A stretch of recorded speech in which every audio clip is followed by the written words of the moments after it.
I welcome you all, the students, participants, and faculty members of Mata Sundari College, University of Delhi, to day 4 of the short-term certificate course on gender studies, which is being conducted by Forum for Democracy in collaboration with Department of Political Science and Internal Quality Assurance Cell of Mata Sundari College for Women, University of Delhi. So to begin with, let me give you a very brief information of Forum for Democracy. Um, it is a not-for-profit independent non-governmental trust based out of Delhi. The mission is to help promote dignity and betterment of life of citizens in a democracy. Forum for Democracy undertakes number of outreach programs related to women, youth, livelihoods, among many other programs as well. Forum for Democracy also works in a number of knowledge sharing projects with students of various universities as well as young career aspirants. We have also been committed to disseminating knowledge and information in the area of gender to the youth of the country through our flagship community initiatives, engaging students and interns as well as academic endeavors with students at multiple levels. So this course is an attempt to encompass an interdisciplinary framework that enables the learner to seek answers to critical questions pertaining to gender and its associated fraternities. Coming to the theme of day 4 is about gendered roles, anthropology and social psychology, literature and text. So the term gendered roles is used in social psychology to refer to prescribed behavior, attitude, and characteristics associated with one's gender status. These attributes associated with gender are the result of learning in accordance with cultural standards and prescriptions. There is no doubt that there is great deal of progress which has been made in towards gender equality, but also there's no doubt that goal of gender equality is from being achieved. So, what are these stereotypes in the society, और कैसे work करते हैं ये stereotypes, gender specific stereotypes?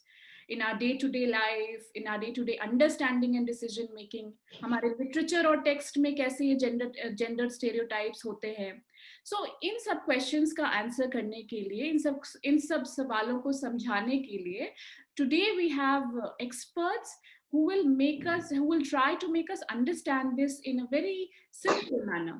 So we shall be discussing about one of the most imperative yet unsettling subject of gender roles and stereotypes through 2 sessions. The first lecture shall be conducted by Dr. Arvind Mishra on gender roles, anthropology and social psychology from 4 to 5 p.m. And the second session shall be conducted by Ms. Annapurni T.S. from 5 to 6 p.m. And before I formally invite our first resource person, Dr. Arvind Mishra, I would like to underline a very few instructions to our participants. And I'm sure by now you must be very well acquainted by the instructions. So please keep your audio on mute until you want to speak. And if you would like to speak or answer to any question, use raise hand feature. After that, we shall ask you to unmute yourself. Then you can speak. And if you would like to use the chat box, put specific questions or statement and refrain from irrelevant use of chat box. Be an active participant, and your questions, we'll make sure that most of the questions are taken into consideration by the end of the session. Now, without any further delay, I welcome our first resource person, Dr. Arvind Mishra. Dr. Arvind Mishra, sir, is a faculty of social psychology, Zakir Hussain Center for Educational Studies, School of Social Sciences, Jawaharlal Nehru University. Prior to joining Jawaharlal Nehru University, sir has also taught in Jamia Millia Islamia and Delhi University. He has a PhD in social psychology from Delhi University. Sir was awarded with a gold medal for his research areas that explore the influence of culture on understanding of self and identity. He has also authored psychology textbook for students. Now, it is a honor to have you here, sir. Now I invite Dr. Arvind Mishra to proceed with his lecture. Over to you, sir. Yes. Thank you, Dr. Suchi, and good afternoon to all the participants. I welcome you to this session. It's a very important session, and I must congratulate Forum for Democracy for taking initiative to conduct orientation program on this important issue. Gender role और gender socialization के बारे में जो बात कही गई है कि एज ए सोशल साइकोलॉजिस्ट और फ्रॉम एंथ्रोपोलॉजिकल पर्सपेक्टिव हम लोग इसको कैसे समझते हैं।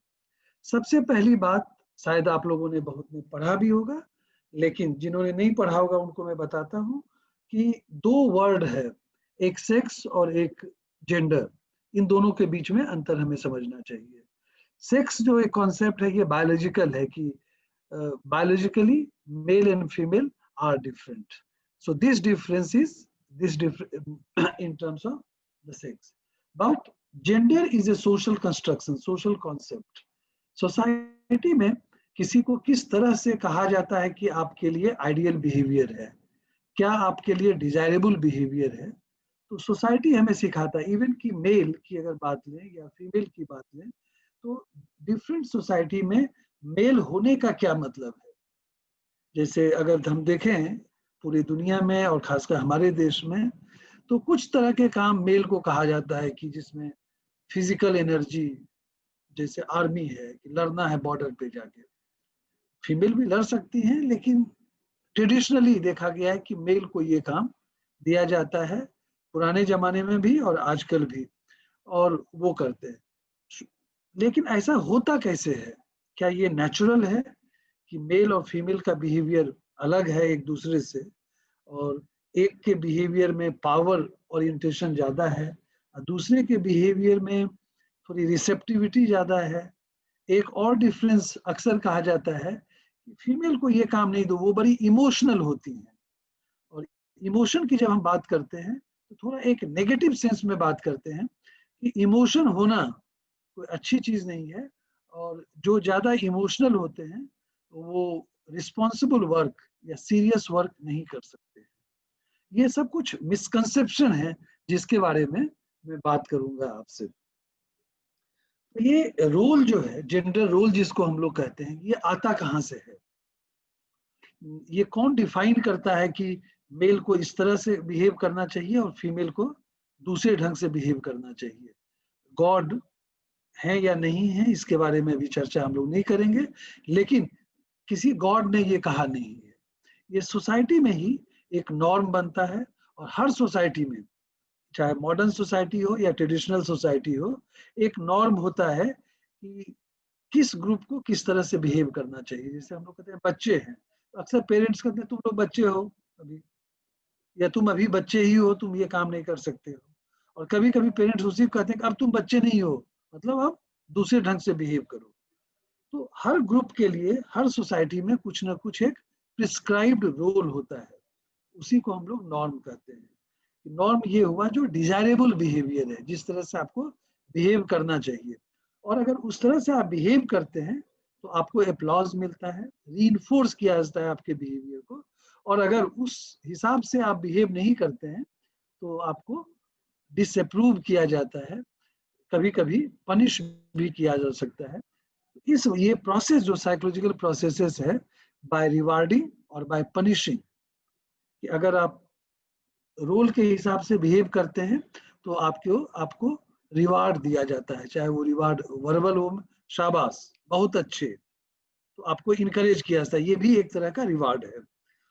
और कभी कभी आपको डांट पड़ती है या कुछ कहा जाता है कि नहीं ये ठीक नहीं है, ये एक तरह का डिसअप्रूवल हुआ। और ये छोटी छोटी बात जो है, फैमिली से लेके सोसाइटी के लेवल पे और लार्जर सोसाइटी के लेवल पे, ये जो प्रोसेस है उस प्रोसेस के थ्रू हमारा रोल जो है रीइंफोर्स होता है, एक खास तरह से बिहेव हम करने लगते हैं, और बाद में धीरे धीरे वो इतना ऑटोमेटिक हो जाता है कि उसके लिए हमें कोई कॉन्शियस एफर्ट नहीं लगाना पड़ता है। कुछ जैसे कि आप जैसे मान लें ड्राइविंग करना सीख रहे हैं, तो शुरू में आपको जो इंस्ट्रक्टर होता है बताता है कि कैसे बैठना चाहिए, क्या एक्सेलरेटर है, क्या क्लच है, और आप दिमाग में पूरा जोर देते हैं और उस चीज को उसी हिसाब से करने की कोशिश करते हैं।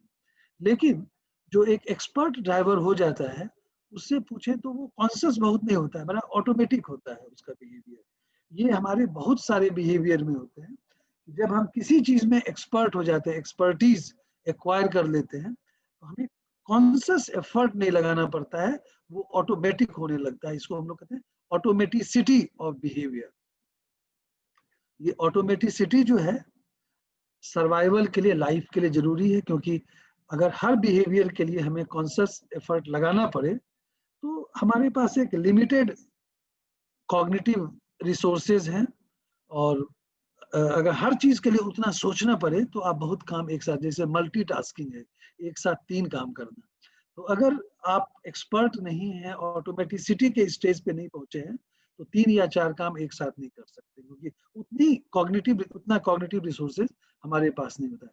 लेकिन कभी कभी यही ऑटोमेटिसिटी जो है, इसका एक नेगेटिव कॉन्सिक्वेंसेज है, और जो कि जेंडर रोल और जेंडर स्टीरियोटाइप के बारे में भी ये है। अब स्टीरियोटाइप एक जो है, ये कॉन्सेप्ट कॉमन सेंसिकली भी यूज करते हैं, लेकिन सोशल साइकोलॉजी में बहुत ही इंपॉर्टेंट कॉन्सेप्ट है कि स्टीरियोटाइप क्या है। स्टीरियोटाइप ये है कि किसी के बारे में जो एक हमारा परसेप्शन है, उसकी कैटेगरी के बेस्ड पे है। जैसे फीमेल है, तो एक इंडिविजुअल आप मान लें कि एक्स उसका नाम है, लेकिन वो फीमेल है, या वाई है वो मेल है, तो वाई को हम इवेलुएट करते हैं उसकी जेंडर कैटेगरी के फॉर्म में, और एक्स को भी हम डिफाइन करते हैं उसकी जेंडर कैटेगरी के फॉर्म में, कि ये चूंकि मेल है तो ये इस तरह का होगा, और ये फीमेल है तो ये इस तरह की होगी। तो ये जो हमारा कंक्लूजन किसी के बारे में है, या इन्फरेंस किसी के बारे में, वो उसके इंडिविजुअल कैरेक्टरिस्टिक्स के बेसिस पे नहीं है, बल्कि उसकी कैटेगरी के बेसिस पे है। इसको हम लोग कहते हैं stereotype. So evaluating somebody on the basis of one's category और group one belongs to, जो जिस समूह को, जिस ग्रुप को बिलोंग करता है, उसी के आधार पे हम उसके बारे में एक इंप्रेशन बनाते हैं, उसको डिस्क्राइब करते हैं। स्टीरियोटाइप पॉजिटिव भी हो सकता है और नेगेटिव भी हो सकता है। जैसे कुछ ग्रुप के बारे में हमारे देश में भी कहा जाता है, ये लोग बड़े मेहनती होते हैं, ये लोग बड़े दिलेर होते हैं, ये बहुत ब्रेव होते हैं। किसी के बारे में हम कहते हैं कि ये लोग ब्रेनी बहुत हैं। कुछ राज्य के लोगों के बारे में कहते हैं कि इनका दिमाग बहुत तेज होता है। ये एग्जाम्पल हुआ पॉजिटिव स्टीरियोटाइप का। और लेकिन ज्यादातर जो स्टीरियोटाइप होते हैं वो नेगेटिव स्टीरियोटाइप होते हैं। एक और बात है समाज में, कोई भी समाज दुनिया का हो, समाज एक तरह का होमोजीनस नहीं होता है। समाज में बहुत सारे ग्रुप होते हैं, बहुत सारी कैटेगरी होती है, और वो कैटेगरी जो है इक्वल नहीं होती है स्टेटस के टर्म में और पावर के से। एक ये यूनिवर्सल ट्रुथ है किसी भी सोसाइटी के बारे में, कि एक सोसाइटी जो है it consist of many groups and categories, और ये जो ग्रुप या कैटेगरी है, इनका स्टेटस इक्वल नहीं होता है और इनका पावर भी इक्वल नहीं होता है। इसका मतलब कि ऊंच नीच का एक हायरार्किकल रिलेशनशिप होता है ग्रुप के बीच में। तो जेंडर के फॉर्म में भी जो मेल और फीमेल है, ज्यादातर देश में हम लोग बोलते हैं कि पैट्रियार्कल सिस्टम है, जिसको कि हिंदी में पुरुष प्रधान समाज कहते हैं, जहां पे मेल को ज्यादा इंपॉर्टेंस दिया जाता है और फीमेल को कम इंपॉर्टेंस दिया जाता है। मेल की जो कैरेक्टरिस्टिक्स होती है वो कोई नेचुरल कैरेक्टरिस्टिक्स नहीं है, समाज ने ही वो कैरेक्टरिस्टिक्स इनकरेज किया है, मोटिवेट किया है कि आप डेवलप करो। उस कैरेक्टरिस्टिक्स को ज्यादा वैल्यू किया जाता है और फीमेल के कैरेक्टरिस्टिक्स को कम वैल्यू किया जाता है। ये इसका मतलब आप देखेंगे कि जो स्टीरियोटाइप है, स्टीरियोटाइप के बारे में सोशल साइकोलॉजी में पहले ये व्यू था कि ये एक तरह का इनकरेक्ट परसेप्शन है, कि परसेप्शन करेक्ट होते हैं ज्यादातर, कुछ इनकरेक्ट परसेप्शन। इसका मतलब कि ये it is a kind of fault, it is a kind of error on the part of individual. लेकिन अब जो सोशल साइकोलॉजिकल पर्सपेक्टिव है स्टीरियोटाइप के बारे में, वो ये बताता है कि स्टीरियोटाइप, जो स्टीरियोटिपिकल थिंकिंग है, वो हमारे सोसाइटी के डोमिनेंट नॉर्म, सोसाइटी की जो डोमिनेंट थिंकिंग है उसी का रिफ्लेक्शन है। इसका मतलब कि जो इंडिविजुअल है पूरी तरह से वो इंडिविजुअल नहीं है, वो सोसाइटी का हिस्सा है, और उसकी साइकोलॉजी, जो उसकी सोच है, जो उसकी फीलिंग भी है, वो सोसाइटी की सोच, सोसाइटी की फीलिंग को रिफ्लेक्ट करता है। इस मामले में हर इंडिविजुअल अपनी सोसाइटी का रिप्रेजेंटेटिव है। जैसे कि पार्लियामेंट में, विधानसभा में हम अपने रिप्रेजेंटेटिव को इलेक्ट करके भेजते हैं। सोसाइटी इलेक्ट तो नहीं करता है, लेकिन सोसाइटी सोशलाइजेशन प्रोसेस के थ्रू अपने डोमिनेंट नॉर्म, डोमिनेंट कैरेक्टरिस्टिक्स को इनकलकेट करता है, उनके अंदर विकसित करने की कोशिश करता है। और धीरे धीरे जब एक बच्चा पैदा शुरू में होता है तो वो एक बायोलॉजिकल बीइंग है, ठीक है, उसका कोई माइंड भी नहीं होता है।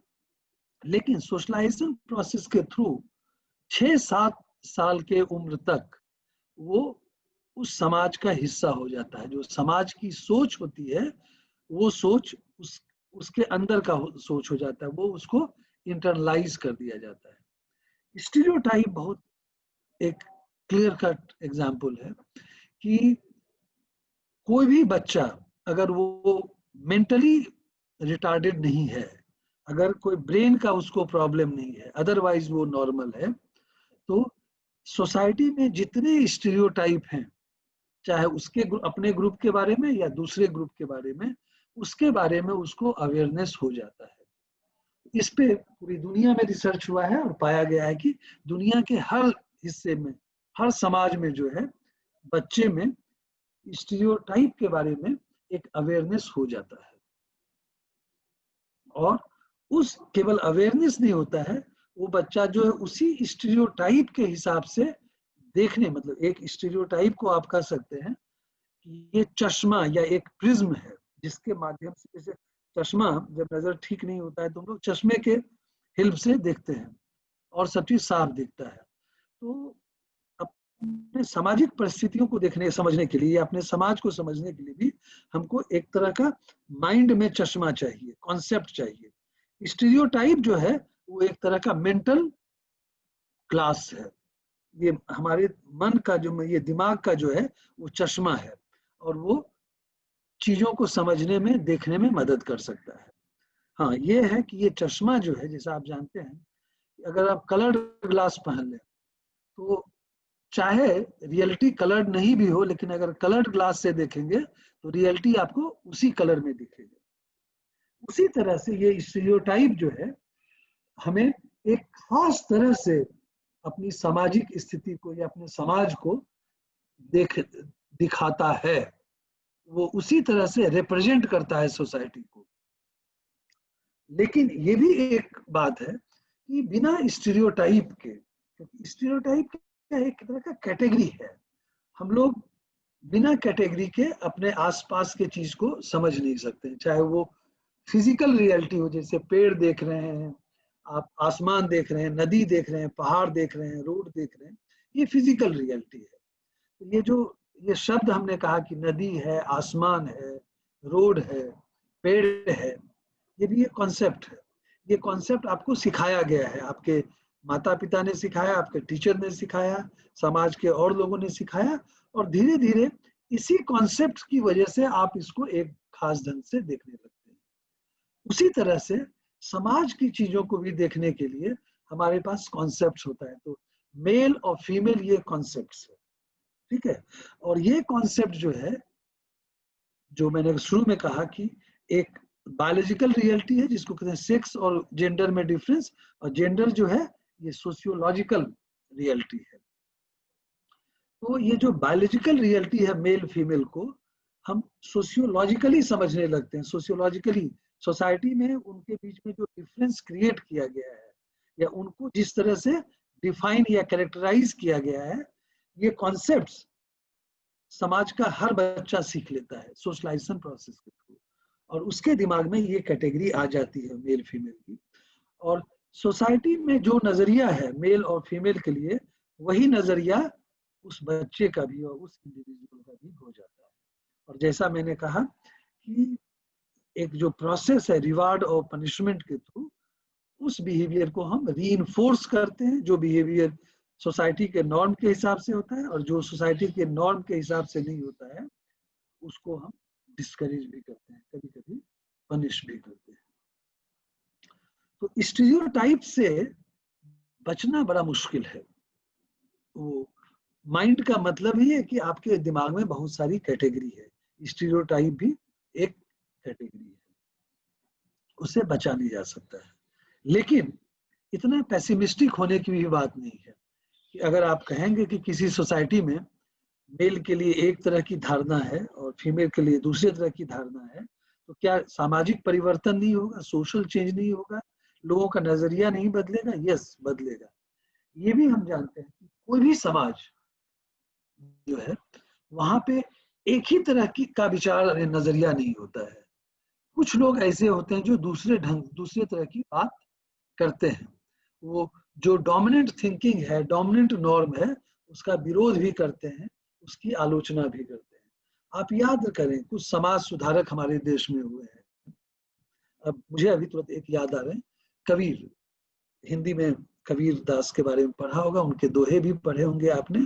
तो वो मूर्ति पूजा के विरोधी थे और कुछ दोहे में उन्होंने जो है दोनों हिंदू और मुसलमान का जो पूजा करने की पद्धति थी या जो सोच थी, उसकी आलोचना भी उन्होंने की है। और कबीर की भी बहुत प्रतिष्ठा थी, अभी भी उसको पढ़ाया जाता है। तो आप देखें कि समाज में कुछ लोग वो होते हैं जो कि परंपरा को ढोते हैं, परंपरा की तारीफ करते हैं, प्रशंसा करते हैं, परंपरा बनी रहनी चाहिए, ये आगे बढ़नी चाहिए। लेकिन परंपरा में जो कुछ दोष होता है, कुछ खामी होती है, उसकी आलोचना भी करने वाले लोग होते हैं। ये ठीक है कि जो आलोचना करने वाले होते हैं उनकी आवाज को या तो लोग सुनते नहीं हैं या उसको अहमियत नहीं देते हैं, कभी कभी दबा भी देते हैं। लेकिन वो आवाज जो है पूरी तरह से गायब नहीं होती है, वो आवाज जो है धीमी रहती है, लेकिन वो अस्तित्व में, एग्जिस्टेंस में रहती है और कुछ लोगों की थिंकिंग को वो प्रभावित भी करती है।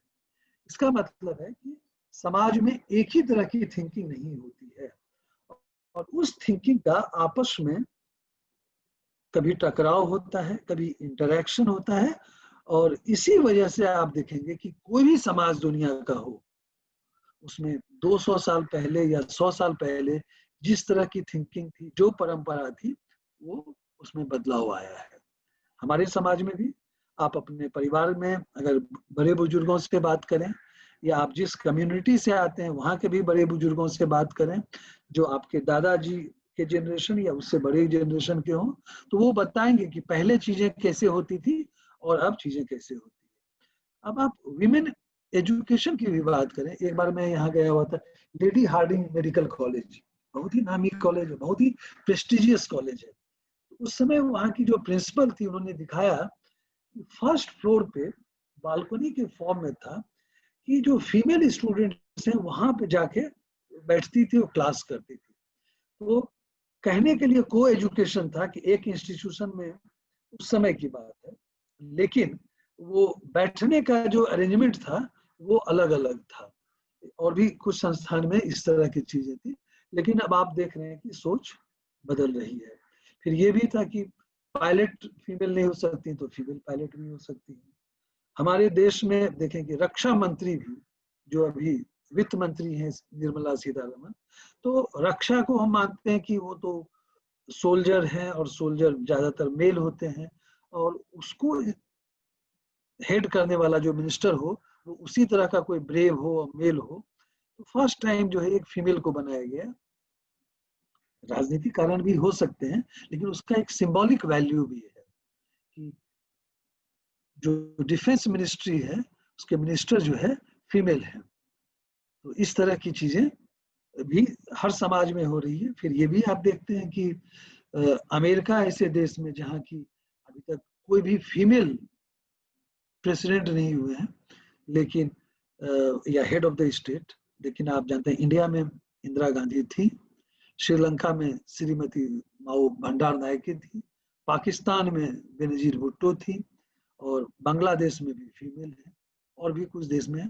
तो कुछ विकसित देश में भी, जैसे अमेरिका अभी काफी विकसित देश माना जाता है, लोग अमेरिका को इमिटेट करना चाहते हैं, लेकिन एक मामले में भारत उससे आगे है, या एशिया के बहुत सारे देश उससे आगे हैं। एक इमेज एशिया का है कि ये ट्रेडिशनल सोसाइटी है, मेल डोमिनेटेड सोसाइटी है, यहाँ पैट्रियार्कल सिस्टम है। लेकिन आप एक देख रहे हैं कि बदलाव तो है, और लोगों ने एक्सेप्ट भी किया। ऐसा नहीं है कि इंदिरा गांधी जब प्रधानमंत्री थी तो लोग उनको प्रधानमंत्री नहीं मानते थे और मानते थे कि वो किसी तरह से कमजोर है।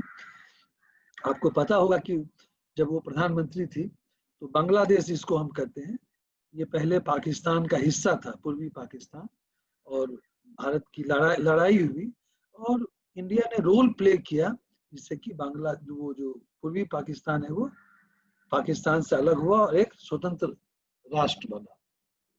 और कहा जाता है कि उस समय जो है इस विजय की वजह से इंदिरा गांधी को दुर्गा की उपाधि भी दी गई थी, काफी वो पावरफुल है। उसी तरह से कुछ साल पहले इंग्लैंड में एक प्राइम मिनिस्टर थी मार्गरेट थैचर, उनके बारे में तो कहा जाता था आयरन लेडी, बहुत ही पावरफुल थी।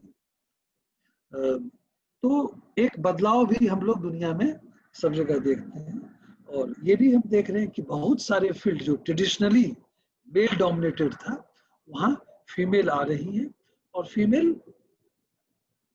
काफी अच्छा भी कर रही हैं, ये नहीं कि केवल आ रही हैं, काफी अच्छा कर रही हैं। तो एक बदलाव भी हम देख रहे हैं। ये बदलाव तब तक संभव नहीं है जब तक कि हमारी थिंकिंग के लेवल पे चेंज नहीं हो। इसका मतलब कि जो जेंडर स्टीरियोटाइप है वो स्टीरियोटाइप जो है वो स्टेबल नहीं होता है, वो अनचैलेंज नहीं होता है। कोई भी स्टीरियोटाइप जो है पहले उसको क्वेश्चन करते हैं और जब वो क्वेश्चंस धीरे धीरे बहुत एक्यूमुलेट होने लगते हैं तो उसको फोर्सफुली चैलेंज भी किया जाता है और कभी कभी पूरी तरह से रिप्लेस करते हैं। अगर रिप्लेस नहीं करते हैं तो उसको हम मॉडिफाई करते हैं। ये हिस्टोरिकली पहले भी होता आ रहा है और अभी भी होता है। अब एक बात जो है संविधान की बात आप देखें कि हमारे संविधान में जो प्रियम्बल है जिसको संविधान की प्रस्तावना कहते हैं, वहां पे आर्टिकल 14 में इक्वलिटी के बाद देखिए everybody is equal in the eyes of law, और किसी को स्टेट जो है वो डिस्क्रिमिनेट नहीं कर सकता है उसके कास्ट, उसके रिलीजन, उसके जेंडर के बेसिस पे। ये तो एक आइडियल फॉर्म है, this is what is expected, ये होना चाहिए। लेकिन एक हकीकत ये भी है कि हमारे देश में किसी तरह का डिस्क्रिमिनेशन भी होता है, फॉर्मली नहीं भी हो तो इनफॉर्मली डिस्क्रिमिनेशन होता है और इक्वलिटी नहीं है। जैसे आप देखें मेल और फीमेल को जो पे मिलता है गवर्नमेंट जॉब में की बात छोड़ दें, लेकिन जो इनफॉर्मल सेक्टर है जिससे जहाँ मजदूरी होती है, ईंट भट्टे के पास जाए आप जाए, जो कंस्ट्रक्शन साइट है, कंस्ट्रक्शन साइट में मेल भी काम करते हैं, फीमेल भी काम करते हैं। फीमेल भी दिन भर काम करती है लेकिन फीमेल को पूरे दिन भर के काम के लिए मेल काउंटर पार्ट के तुलना में कम मजदूरी मिलती है। तो ये इनइक्वालिटी है और अलग अलग फील्ड में इनइक्वालिटी है। कुछ ये भी देखा गया है कि फीमेल अगर किसी ऑफिस में सीनियर हो, बॉस हो, तो बहुत लोग उसको रेसिस्ट करते हैं, वो एक्सेप्ट करने के लिए तैयार नहीं होते हैं। उनके मन में ये धारणा है कि फीमेल लीडरशिप का रोल अच्छा नहीं कर सकती है और उनको लीडरशिप के रोल में नहीं रखना चाहिए। एक सोशल साइकोलॉजी में कॉन्सेप्ट भी है और उसके बारे में मैं आपका ध्यान आकर्षित करना चाहूंगा। स्टीरियोटाइप थ्रेट, एक ये नया कॉन्सेप्ट है। स्टीरियोटाइप थ्रेट क्या है ये मैं बताता हूँ आपको। ये कॉन्सेप्ट क्यों आया? अमेरिका में आप जानते हैं कि वहां पे अफ्रीकन अमेरिकन जिसको ब्लैक हम लोग कहते हैं उनकी संख्या काफी है, अच्छी खासी है। और लेकिन जो सामाजिक स्थिति और आर्थिक स्थिति है अफ्रीकन अमेरिकन की, वाइट जो यूरोपियन ओरिजिन के हैं जो अमेरिका में रह रहे हैं उनकी तुलना में नीचे है, एकेडमिकली भी, सोशली भी और इकोनॉमिकली भी। जॉब में बहुत हायर पोजीशन में नहीं, कुछ लोग हैं लेकिन ज्यादातर लोग नहीं हैं। इसका मतलब कि एक अनइक्वल सोसाइटी अमेरिका है जिसको हम लोग डेमोक्रेटिक सोसाइटी कहते हैं। वहाँ का एजुकेशन भी काफी डेवलप्ड है, हर तरह से है, लेकिन समाज में ये हम इनइक्वालिटी देखते हैं।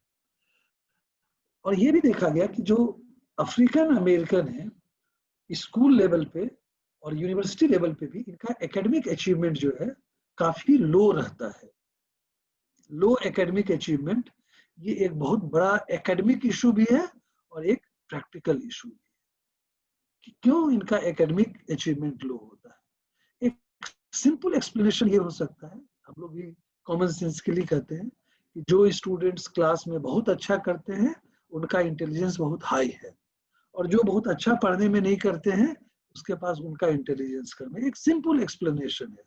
अगर इसी एक्सप्लेनेशन को हम अप्लाई करें अमेरिकन सिचुएशन में, तो जो ये ऑब्जर्वेशन है कि अफ्रीकन अमेरिकन स्टूडेंट्स का एकेडमिक अचीवमेंट लो है, जबकि यूरोपियन ओरिजिन के जो अमेरिकन व्हाइट लोग हैं उनका एकेडमिक अचीवमेंट हाई है। तो सिंपल वे में हम कह सकते हैं कि यूरोपियन ओरिजिन के जो अमेरिकन हैं उनका इंटेलिजेंस हाई है और अफ्रीकन अमेरिकन का इंटेलिजेंस लेवल जो है लो है।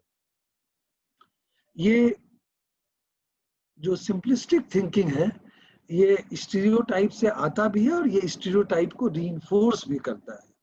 क्या ये स्टीरियोटाइप है कि African American are intellectually inferior. जो अफ्रीकन अमेरिकन ओरिजिन के लोग हैं अमेरिका में जो रहते हैं वो बौद्धिक रूप में मतलब उनकी बुद्धि कम होती है। ये स्टीरियोटाइप अमेरिका में है और इसी स्टीरियोटाइप को यूज करके अमेरिका के जो डोमिनेंट सेक्शन के लोग हैं, जो व्हाइट लोग हैं, वो जस्टिफाई करते हैं कि ब्लैक उनके बराबर क्यों नहीं है। मैं कुछ देर पहले बताया था कि किसी भी समाज में 6-7 साल की उम्र तक बच्चा जो वहां का होता है, उस समाज में जितने स्टीरियोटाइप एग्जिस्ट कर रहे हैं उसको उसके बारे में वो अवेयर हो जाता है और उसको यूज भी करने लगता है अपनी थिंकिंग में। तो अमेरिका में भी जो ये ब्लैक चाइल्ड हैं, जो अफ्रीकन अमेरिकन ओरिजिन के बच्चे हैं, इनको भी ये स्टीरियोटाइप के बारे में पता है कि African American are intellectually inferior, इनकी बुद्धि कम होती है। और ये भी देखा गया है कि बहुत लोग स्टीरियोटाइप को इंटरलाइज कर लेते हैं। तो अफ्रीकन अमेरिकन बहुत सारे जो है इस चीजों को एक्सेप्ट कर चुके हैं, इंटरलाइज कर चुके हैं कि as a group we are inferior, और इसीलिए हमारा सोशल इकोनॉमिक पोजीशन जो है लो है इस सोसाइटी में, और वो उसको रेसिस्ट नहीं करते हैं, प्रोटेस्ट नहीं करते हैं, मान लेते हैं। अब ये है कि ये एग्जाम में क्यों खराब करते हैं, क्यों इनका एकेडमिक परफॉर्मेंस लो होता है। तो स्टैनफोर्ड यूनिवर्सिटी में यूनिवर्सिटी स्टूडेंट पे ये रिसर्च हुआ और बहुत ही सेमिनल वर्क है, बहुत ही इंपॉर्टेंट वर्क है, जहां से ये कॉन्सेप्ट आया है स्टीरियोटाइप थ्रेट के बारे में।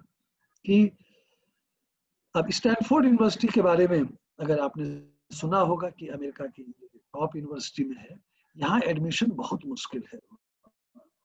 ठीक है, अफ्रीकन अमेरिकन के लिए किसी तरह का ये रिजर्वेशन नहीं है, उनको जो है कंपीट करके आना होता है व्हाइट स्टूडेंट के साथ।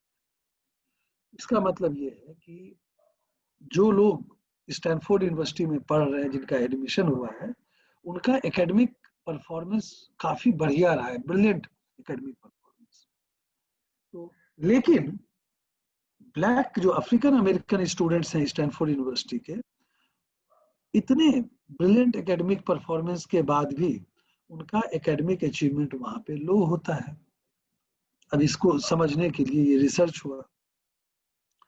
तो उसमें क्या हुआ कि जीआरई एक एग्जाम आप जानते हैं, ग्रेजुएट रिकॉर्ड एग्जामिनेशन, उसी टेस्ट से कुछ क्वेश्चंस निकाले गए और दोनों लोगों को दिया गया, जो व्हाइट अमेरिकन है और ब्लैक अमेरिकन है। जो इसको ब्लैक अमेरिकन में बोल रहा हूँ, अफ्रीकन अमेरिकन के लिए, स्टूडेंट्स के लिए दोनों एक साथ बैठाया गया और दोनों को ये टेस्ट दिया गया।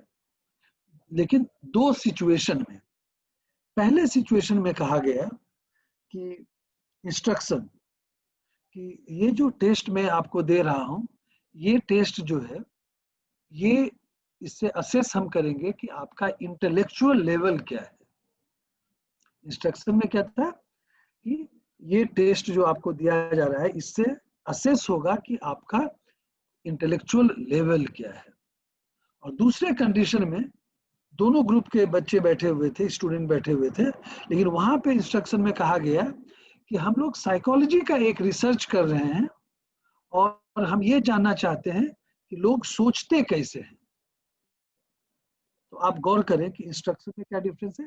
पहले कंडीशन में कहा गया कि इस टेस्ट का पर्पस है आपके इंटेलेक्चुअल लेवल को असेस करना, और दूसरे कंडीशन में कहा गया कि इस टेस्ट का पर्पस है ये जानना कि ह्यूमन बीइंग सोचते कैसे हैं, मतलब इंटेलेक्चुअल लेवल की कोई बात नहीं। जैसा मैंने आपको कहा कि अमेरिकन सोसाइटी में ये स्टीरियोटाइप है कि अफ्रीकन अमेरिकन जो है व्हाइट अमेरिकन के तुलना में इंटेलेक्चुअली इंफीरियर है। जब ये पहले कंडीशन में ये इंस्ट्रक्शन दिया गया कि ये आपके इंटेलेक्चुअल एबिलिटी का असेसमेंट है, तो केवल इस शब्द से उनके दिमाग में जो स्टीरियोटाइप है, मैंने कहा है कि कोई भी बच्चा हो सबके दिमाग में स्टीरियोटाइप होता है, तो वो स्टीरियोटाइप एकाएक ट्रिगर कर गया, एक्टिवेट हो गया जो अफ्रीकन अमेरिकन स्टूडेंट्स थे। और जब भी नेगेटिव स्टीरियोटाइप जो आपके ग्रुप के बारे में है वो एक्टिवेट होता है, तो आपकी एनर्जी, आपका अटेंशन जो है उसको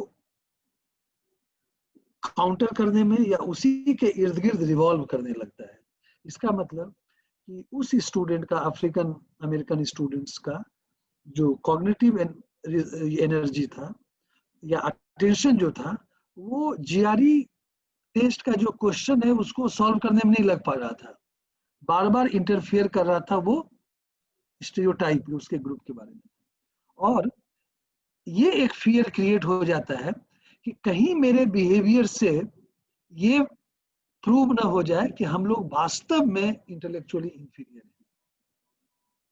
तो आप देखें कि एक बर्डन है, extra burden African American student के दिमाग में, जो कि व्हाइट स्टूडेंट के दिमाग में नहीं है, क्योंकि उसके ग्रुप के बारे में कोई नेगेटिव स्टीरियोटाइप इंटेलेक्चुअल एबिलिटी को लेके नहीं है।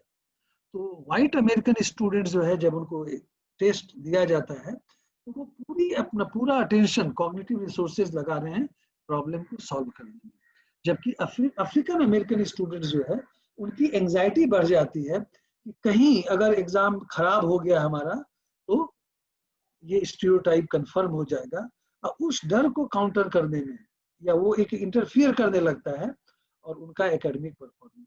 जबकि दूसरा कंडीशन जहां की कहा गया कि ये जो है एक साइकोलॉजी का रिसर्च है और पर्पस है केवल जानना कि लोग सोचते कैसे हैं, वहां पे व्हाइट अमेरिकन स्टूडेंट और अफ्रीकन अमेरिकन स्टूडेंट का परफॉर्मेंस ऑलमोस्ट इक्वल था, कोई डिफरेंस नहीं था। तो आप देखें हैं कि दो डिफरेंट कंडीशन में परफॉर्मेंस में इतना डिफरेंस क्यों है, केवल सिंपल वर्ड की। और इसके लिए आप ब्लेम नहीं कर सकते, ये भी नहीं कर सकते कि ये एकेडमिक इंस्टीट्यूशन जो है डिस्क्रिमिनेशन प्रैक्टिस करता है। जो सिंपल कह दें कि हाँ ये टेस्ट है, और साइकोलॉजी में इस तरह की बात होती है कि हम इंटेलेक्चुअल एबिलिटी टेस्ट करते हैं, किसी का क्रिएटिविटी भी टेस्ट करते हैं। तो as administrator they were not at fault, लेकिन एक सिंपल वर्ड जो कि नेगेटिव स्टीरियोटाइप उन ग्रुप को लेके है वो एक्टिवेट कर देता है, और जिसकी वजह से उस स्टूडेंट का, जो कि यूनिवर्सिटी लेवल के स्टूडेंट है, जिनका की past academic performance phenomenal superb रहा है, मतलब उनको अपने एकेडमिक कैपेबिलिटी के बारे में कोई डाउट नहीं है, ये कोई प्राइमरी स्कूल के स्टूडेंट नहीं थे कि जिनको नहीं पता, तब भी वो जब नेगेटिव स्टीरियोटाइप की वजह से उनका परफॉर्मेंस इतना एडवर्सली अफेक्ट होता है, तो आप छोटे बच्चे के बारे में आप सोच सकते हैं। उसी तरह से फीमेल को लेके क्या है स्टीरियोटाइप, और फीमेल को लेके भी स्टीरियोटाइप थ्रेड पे रिसर्च हुआ है। एक एब्रिविएशन है स्टेम, STEM, ये डिसिप्लिन का नाम है। S से साइंस, T से टेक्नोलॉजी, E से इंजीनियरिंग एंड M से मैथमेटिक्स। ये जो चार एरिया है, साइंस, टेक्नोलॉजी, इंजीनियरिंग, मतलब इंजीनियरिंग भी एक तरह का टेक्नोलॉजी है, और मैथमेटिक्स, देखा गया है कि दुनिया में इन एरिया में, जो एकेडमिक एरिया है, फीमेल का रिप्रेजेंटेशन कम है, और अगर फीमेल है भी, उनका परफॉर्मेंस इस सब्जेक्ट में लो होता है।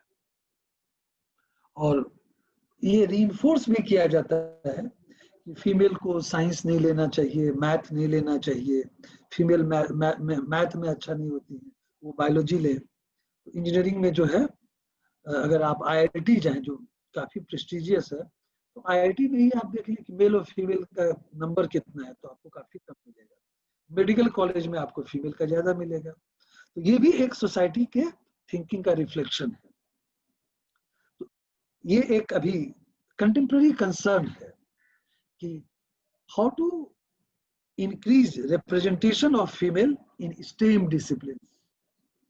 स्टेम में फीमेल जो है कम क्यों आती है, और आने के बाद भी इनका एकेडमिक परफॉर्मेंस अच्छा क्यों नहीं होता है। इस पे भी रिसर्च हुआ, स्टीरियोटाइप थ्रेट को ही फ्रेम को लेके, और ये देखा गया कि अगर मेल और फीमेल एक साथ बैठ के एग्जाम दे रहे हैं मैथ का, तो उस सिचुएशन में फीमेल का परफॉर्मेंस जो है मैथमेटिक्स टेस्ट में खराब होता है।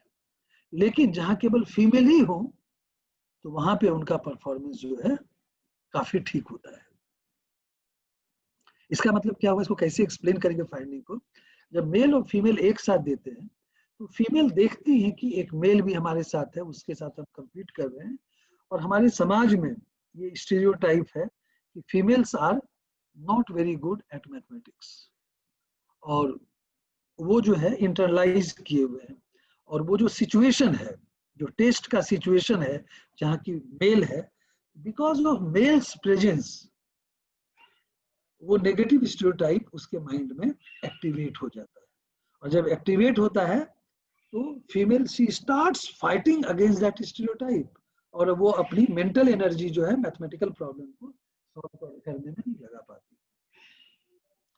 तो इवन कि आप देखें मैडम क्यूरी, जिनको नोबेल प्राइज साइंस के लिए मिला था, साइंस में फीमेल को नोबेल प्राइज बहुत कम मिला है।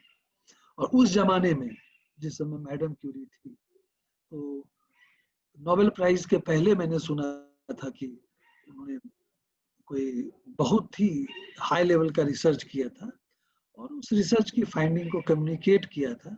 जो साइंटिफिक कम्युनिटी थी, उनको विश्वास नहीं हुआ कि ये इतना अच्छा काम करेगी। तो वो जांच करने आई थी कि क्या सचमुच में ऐसा रिसर्च कुछ हुआ है। अगर कोई मेल ऐसा रिसर्च करता तो कोई जांच नहीं करता, लेकिन फीमेल, एक स्टीरियोटाइप था कि साइंस में एक फीमेल इतना फंडामेंटल रिसर्च कैसे कर सकती।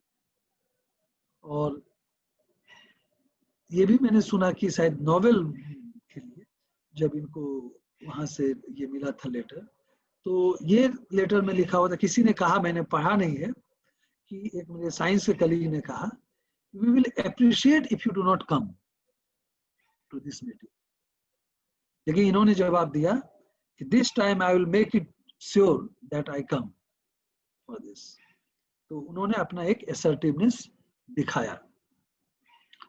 तो ये जो समस्या है हमारे यहाँ, gender role, gender stereotype, gender related thinking, ये जो इनइक्वालिटी है, जो संविधान में जबकि इक्वलिटी की बात कही गई है, ये गोल है, ये नोबल गोल है, लेकिन जो जमीनी हकीकत है, वहां पे इनइक्वलिटी है।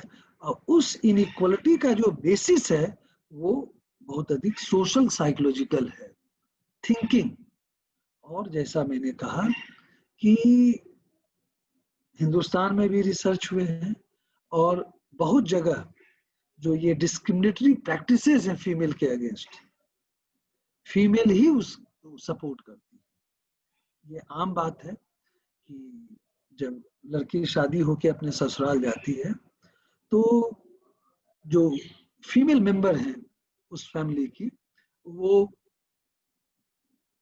They keep an I on the newly married female, जो बहू हुई घर की, कि तुमको कैसे बिहेव करना है, तुमको बहुत जोर से नहीं बोलना है, जोर से हंसना नहीं है, बहुत इंडिपेंडेंटली बिहेव नहीं करना है। तो एक आइडियल बहू कौन होती है, उसके लिए हर परिवार में या हर समाज में एक कुछ नॉर्म बन गया है और फीमेल को डिफरेंट वे में जो है ये मैसेज पहुंचा दिया जाता है कि कैसे आपको बिहेव करना है और कैसे बिहेव नहीं करना है. So dos and don'ts are very clear in love किसी भी society.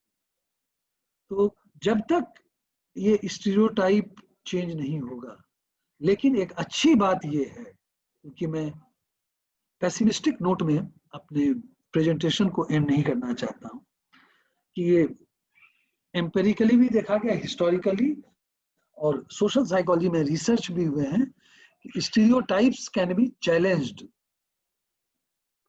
And stereotypes can be changed also with effort. उस एफर्ट के लिए एक कलेक्टिव वे में लोगों को आना होगा. और फोरम फॉर डेमोक्रेसी, मुझे लगता है कि एकदम ये नाम के अनुरूप टॉपिक इसने लिया है, जो भावना, जो स्पिरिट है इस टॉपिक को रखने का, कि डेमोक्रेसी जिसको हम कहते हैं, अगर सोसाइटी में इक्वलिटी नहीं है तो डेमोक्रेसी नहीं है. So equality is the precondition for democracy and equality should be an outcome for democracy also. मतलब बिना इक्वलिटी के डेमोक्रेसी प्योर फॉर्म में या आइडियल फॉर्म में नहीं आ सकता है. अगर इनइक्वलिटी है तो केवल कहने के लिए हमारे यहाँ डेमोक्रेसी होगी. और यहाँ पे मैं दूसरे कॉन्टेक्स्ट में डॉक्टर अंबेडकर, जो ड्राफ्टिंग कमेटी के चेयरमैन थे कॉन्स्टिट्यूशन को, उन्होंने कहा था जब हिंदुस्तान आजाद हो गया था कि we have got political democracy, हमें राजनीतिक रूप से आजादी तो मिल गई है, लेकिन जब तक सोशल डेमोक्रेसी, सोशल इक्वलिटी नहीं आएगी और इकोनॉमिक इक्वलिटी नहीं आएगी, तब तक ये डेमोक्रेसी, पॉलिटिकल डेमोक्रेसी का कोई मतलब नहीं है. तो अगर अपने देश को डेमोक्रेटिक बनाना है, डेमोक्रेसी को फ्लरिश होने देना है, तो इक्वलिटी लाना ही होगा. और एक फॉर्म जो इक्वलिटी है वो जेंडर इक्वलिटी है. और जेंडर इनइक्वलिटी या इक्वलिटी जो है उसकी नींव परिवार में, जब बच्चा पैदा होता है तो एक लड़की है तो लड़की को जो है शुरू से ही एक बारबी डॉल और उसी तरह की चीज जो है देते हैं, और लड़का होता है तो उसको जो टॉय देते हैं हम लोग अलग तरह का टॉय देते हैं. और बच्चा जो है फिर ऑब्जर्व करके भी बहुत सीखता है कि मेल और फीमेल किस तरह से बिहेव करते हैं, अपने मदर फादर के बिहेवियर के बारे को भी देख के करता है. तो ये जो जेंडर रोल है, इसकी लर्निंग जो है फैमिली से स्टार्ट होती है. तो जब तक फैमिली के लेवल पे चेंज नहीं हो और सोच कि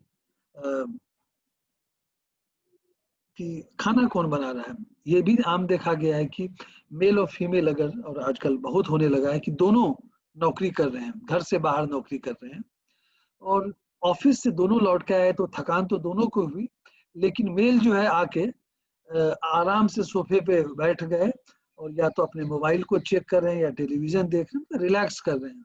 फीमेल ऑफिस से आई, उनका काम है कि अगर घर में कोई हेल्प करने वाला नहीं है तो वो चाय बनाए और स्नैक्स दें अपने हस्बैंड को. तो धीरे धीरे बच्चा मानने लगता है कि यही एक नॉर्मेटिव बिहेवियर है. लेकिन अगर इसको रिवर्स किया जाए कि नहीं, sometimes male member will also prepare tea and yes, female also gets equally tired, और कभी कभी दूसरे रीजन से जो है फीमेल गेट्स मोर टायर्ड. तो ये सेंसिटिविटी भी अगर हो और बच्चा देखे घर में कि ये कोई गलत चीज नहीं है, और ये जो रोल का डिवीजन है ये तो लॉजिकल होना चाहिए, प्रैग्मेटिक होना चाहिए और सिचुएशन के हिसाब से होना चाहिए. कोई दकियानुसी थिंकिंग नहीं हो, तो हम ये चेंज कर सकते हैं. तो एक तो प्रैक्टिस के फॉर्म में जो फैमिली के लेवल पे है, फिर ये जो कोर्स वर्क आपका शुरू हुआ है और जो मैं आपसे बात कर रहा हूँ और जो कुछ रिसर्च के बारे में मैंने शेयर किया, कि ये कहा कि स्टीरियोटाइप होता है, लेकिन स्टीरियोटाइप का ओरिजिन जो है, बेसिस जो है, सोशल थिंकिंग है, सोशल प्रैक्टिस है. और सोशल थिंकिंग और सोशल प्रैक्टिस में चेंज लाके हम स्टीरियोटाइप को भी चेंज कर सकते हैं. और रिसर्च में जो मैंने स्टीरियोटाइप थ्रेट की बात की, तो मेरे साथ एक स्टूडेंट ने पीएचडी किया, काफी अच्छा पीएचडी किया है, और उसमें, और ये मैं प्राइड लूंगा कि पूरी दुनिया में अभी तक किसी ने भी स्टीरियोटाइप थ्रेट पे कम से कम 400 पेपर पब्लिश हुए और सबको रिव्यू किया, और कहीं भी इस पे रिसर्च नहीं हुआ कि stereotype threat can be resisted.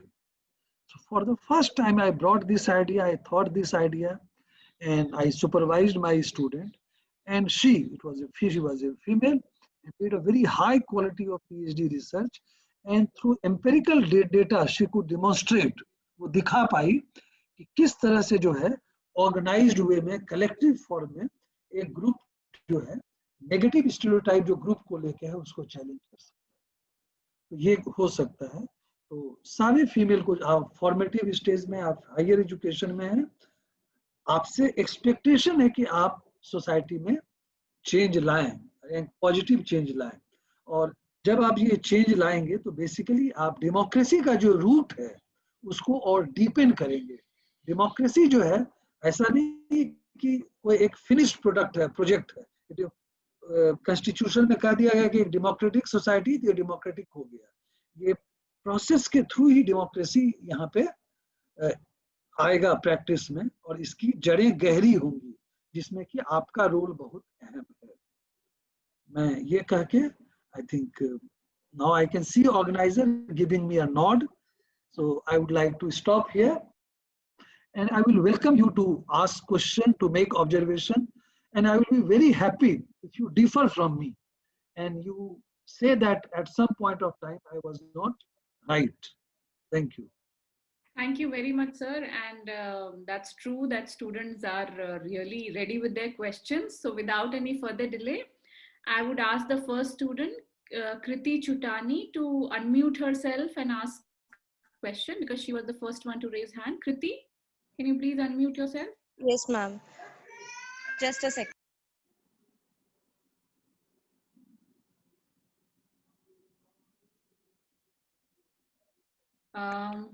Yes, ma'am, I'm here. Kriti, Good evening, sir. My name Good is evening. Kriti, and I'm from second year, Political Science Honors Department, and I'm studying it from Mata Sundari College. जी, So, question बताइए. basically, I have 2-3 questions from you. So the very first question is that, are the conservative traditions have something to do with the rigid societal framework? And if yes, does they also affect the mindset, habits, and behavior of the people in that particular society? ठीक है, एक question हो गया. Thank you. और बताइए. The second question is that, sir, you mentioned that there's a framework for opting the streams like science and technology and all such things, and we have a very rigid framework for that particular thing. Like females are not supposed to take up all those fields. Like people feel like that, but in Indian societies, it has been observed that that parents constantly force their children into such fields. So why is it so? If the society is proclaiming that all such fields are not meant for the females and all, then why the parents have this particular thing in their mind? So Can you is it please out of brief, the pride? Kriti, your class batchmates, your colleagues are waiting. So can we be a little brief and give everyone opportunity to ask So questions? sir, yes ma'am, I will be Yeah, ask I your will. third question quickly. So is it out of the pride factor? Third question is that, sir, you said that it's given in the constitution, certain rights of equality are there in the constitution, but when they are practiced in the ground reality, there's so much of discrimination in the society. So is it like constitution is failing constantly for proving its ground reality? Thank you so much. Thank you very much. Yeah, it's a very good question, and I think it reflects your engagement, your own discipline. Political science एक काफी profound subject है, और social science का मैं इसको काफी fundamental discipline मानता हूँ. आपने जो बात कही, पहला ये कहा कि सोसाइटी जो कंजर्वेटिव सोसाइटी है वहाँ पे एक रिजिड फ्रेमवर्क है. हाँ, ये तो है ही. ये एक तरह का डेफिनेशन है कि अगर हम कहें कंजर्वेटिव सोसाइटी किसको हम बोलेंगे, तो कंजर्वेटिव सोसाइटी वही है जहाँ की कुछ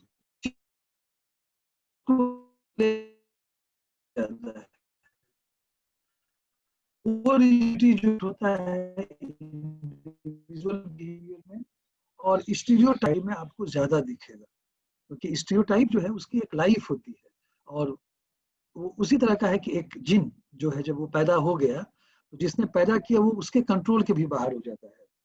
तो ये है एक बात। दूसरी आपने कहा कि स्ट्रीम चॉइस और पेरेंट क्यों फोर्स करते हैं। आप ये देखिए कि जो कोई भी हो, पेरेंट हो या कोई भी हो या टीचर भी, कभी कभी हम सब लोग जो है सोसाइटी के प्रोडक्ट हैं।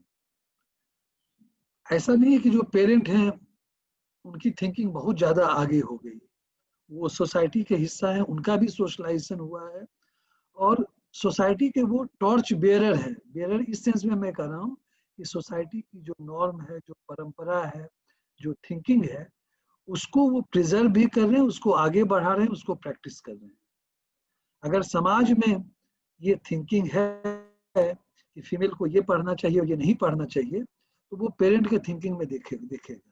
और हमारे देश में ये है जो कि वेस्ट में नहीं है, वहाँ बच्चों को आज़ादी है कि वो क्या सब्जेक्ट पढ़ें, और कोई इंटरफियर नहीं करता है। अब यहाँ आप देखें कि एक सोसाइटी में भी प्रेस्टीज की बात है।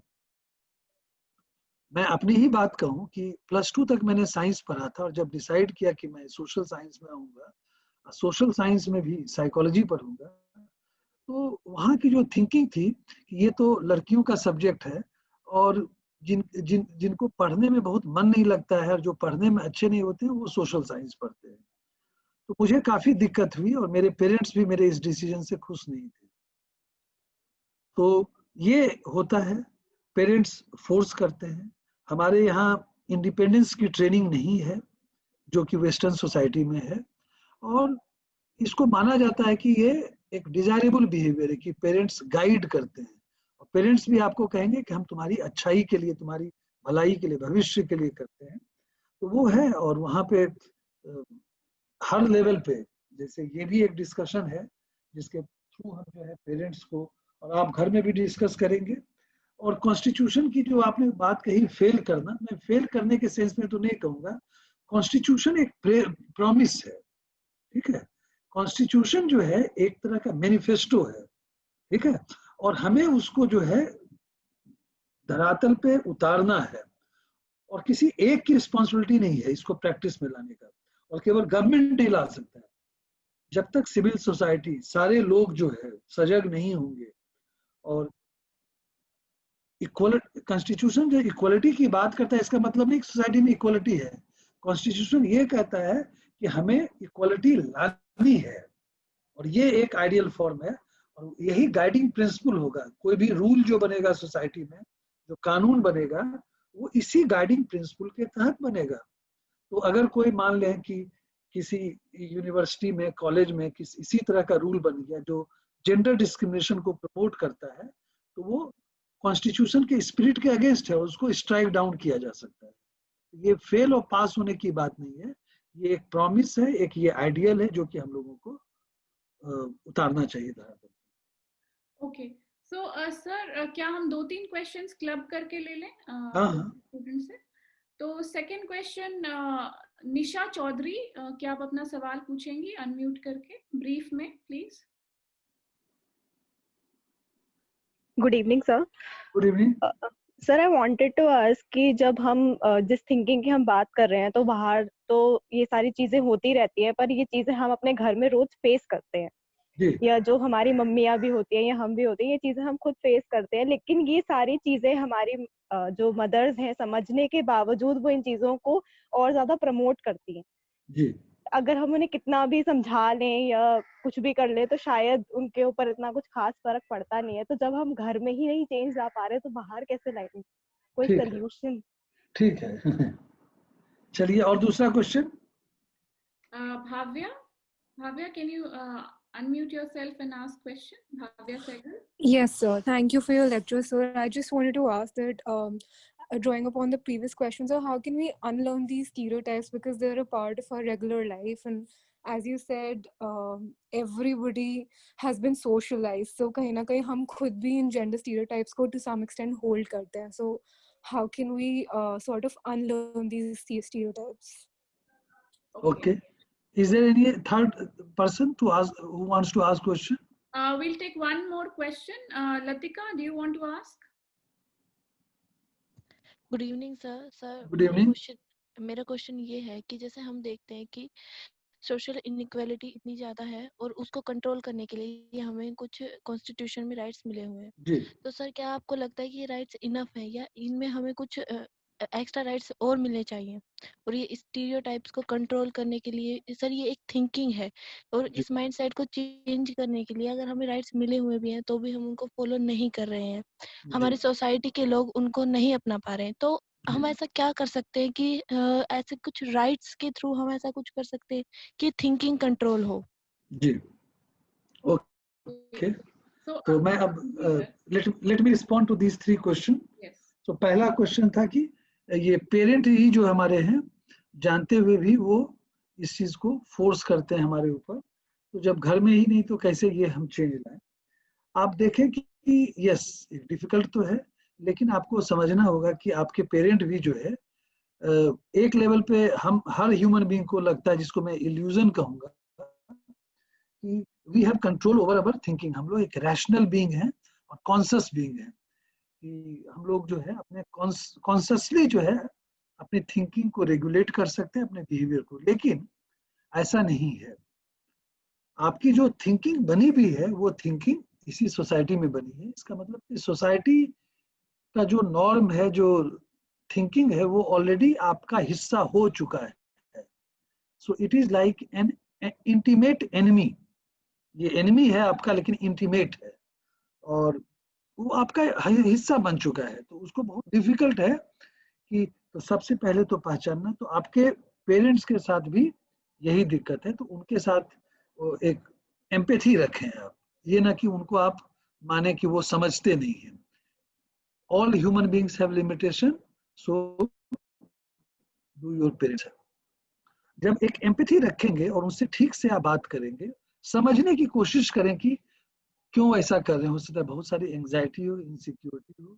ये भी फैक्ट आप देखें कि जैसे दिल्ली शहर लें तो फीमेल के लिए यहाँ की जो बाहर की रियलिटी वो ज्यादा हार्श है और इनसिक्योरिटी ज्यादा है फीमेल के लिए. तो मैं भी एज ए पेरेंट कितना भी इक्वालिटी की बात कहूँ, लेकिन अगर अपने सन और डॉटर को शाम में जाना अकेले है तो एक प्रैक्टिकल कंसिडरेशन भी है. तो आप प्रैक्टिकल कंसिडरेशन को ये ना माने कि वो है, लेकिन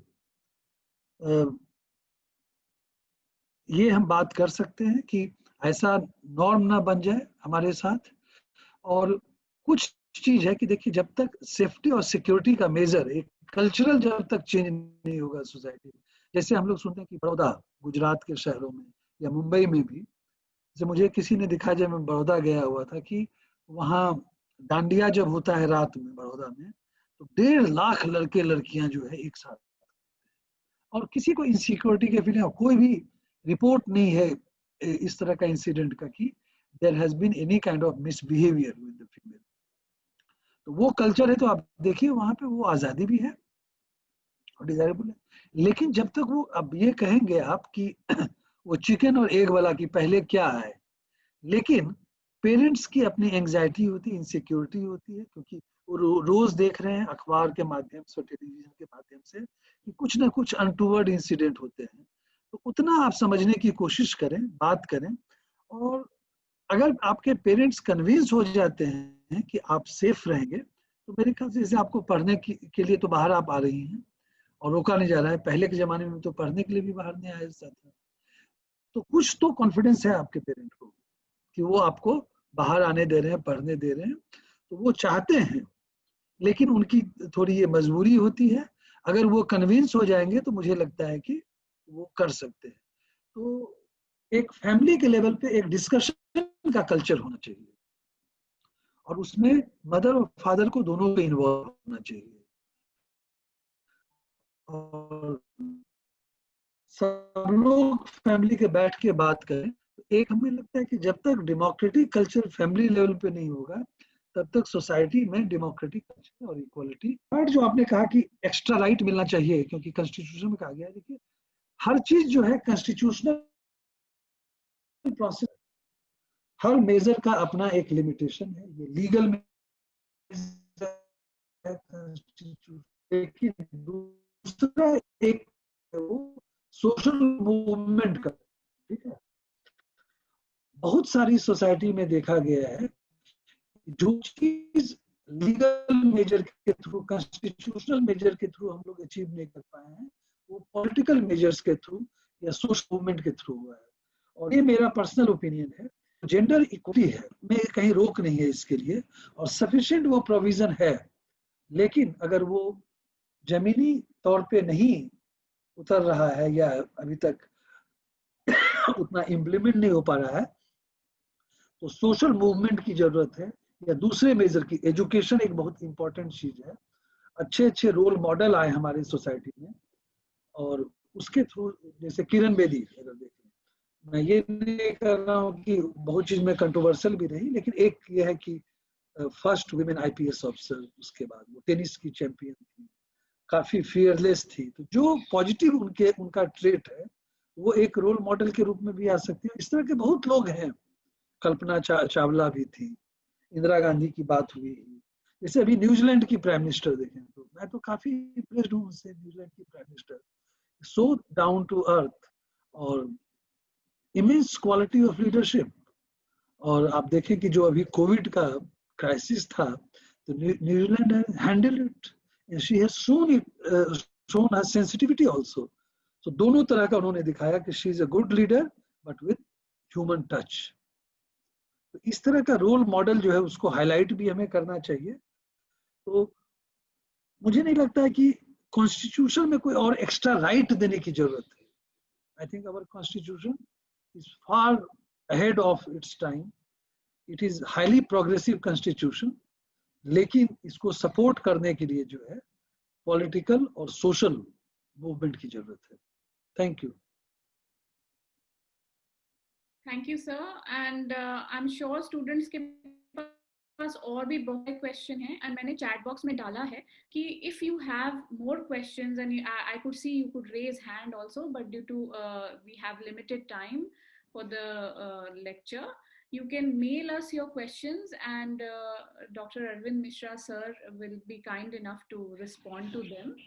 तो आप हमें मेल कर दीजिए जो भी क्वेश्चंस हैं, और जो आपने चैट बॉक्स में डाला है वो क्वेश्चंस भी हम सर तक पहुंचा देंगे, and these questions shall be answered to all of you.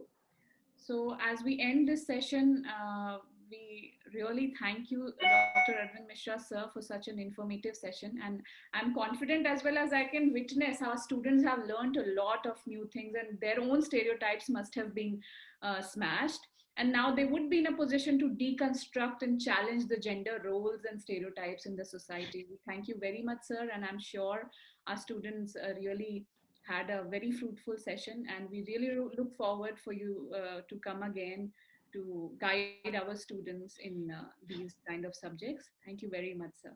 Thank you.